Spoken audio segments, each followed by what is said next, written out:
مول لیتا ہے اور جہنم کے قریب ہو جاتا ہے۔ تو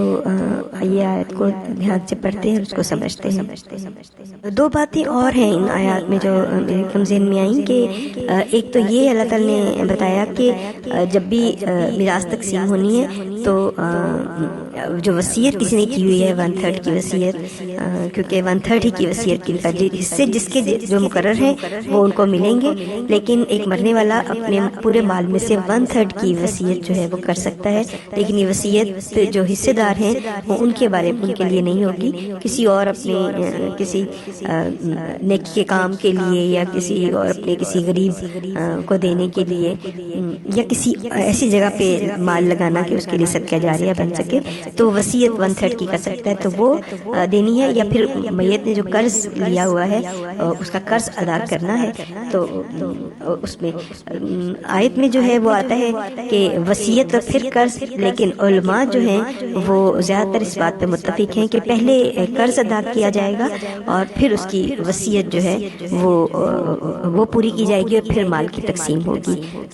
واللہ اعلم بالصواب۔ اور اس میں ایک چیز اللہ تعالیٰ جو ہے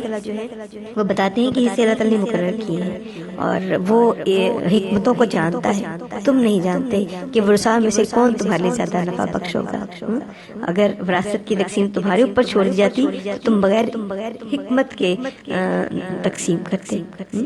اور جو تمہارے لیے اور تمہارے ورثاء کے لیے بہتر نہ ہوتا، تو اللہ تعالیٰ نے تقسیم کی ہے یہ، کیونکہ وہ علیم اور حکیم ہے۔ آئیے آیت کو دیکھتے ہیں۔ اعوذ باللہ من الشیطان الرجیم، بسم اللہ الرحمن الرحیم۔ آیت نمبر 11۔ یوصیکم،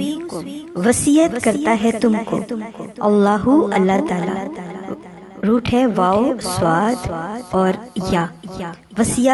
حکم کو کہتے ہیں، تاکیدی حکم کو کہتے ہیں۔ اوصا یوسی، حکم دینا یا نصیحت کرنا، اور تواسا ایک دوسرے کو، جسے ہم سورۃ اثر میں پڑھتے ہیں وتواصوا بالحق وتواصوا، تو تواسا ایک دوسرے کو نصیحت کرنا،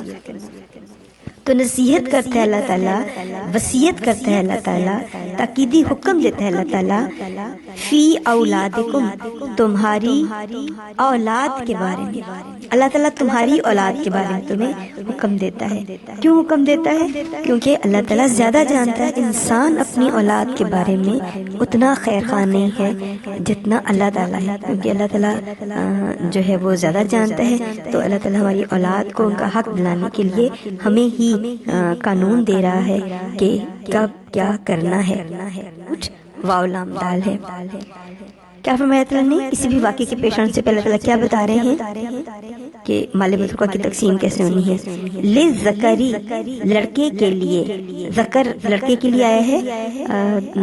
جب اس کے بعد مؤنث آئے، انثى آئے، تب ذکر کا لفظ آتا ہے۔ ویسے تو پتہ ہے کہ رجل ہے آدمی کے لیے، یا مرء ہے، لیکن یہاں پہ ذکر کا لفظ آیا کیونکہ ہر مذکر کے لیے جو ہے وہ ذکر کا لفظ آتا ہے، اور اس کے معاملے میں آگے انثیٰ کا لفظ آتا ہے۔ للذکری، لڑکے کے لیے، مثلو مانند ہے، حظٍ حصہ، حظ حاظ اس کا روٹ ہے، اور حظ کہتے ہیں اچھے حصے کو، خوش قسمتی کے حصے کو۔ ماں باپ چلے جاتے ہیں، چھوڑا ہوا مال مفت میں ملتا ہے، تو ایک طرح کی یہ ایسا حصہ ہے جو انسان کو اس کی قسمت سے مل گیا، تو حصہ ہے الانثیین، دو لڑکیوں کے برابر۔ انثیٰ کا مطلب مؤنث اور لڑکی، اور انثیین جو ہے وہ تثنیہ ہے، تو یہاں یہ نہیں کہا کہ لڑکی کا حصہ آدھا ہے، کیونکہ حکمت یہی ہے کہ پازیٹیو انداز سے بات کی جائے، تو اس لیے بتایا کہ لڑکے کو دو لڑکیوں کے برابر حصہ ملے گا، اور چونکہ بغیر کوشش کے ملا ہے تو اس لیے یہ اس کے لیے حظ کا لفظ استعمال ہوا۔ فَإِن، پھر اگر، کننا، وہ ہوں، کن اور کانا اور کننا جو ہے وہ عورتوں کے لیے آیا، نون نسوہ ہے، اگر وہ ہوں نساءً، عورتیں،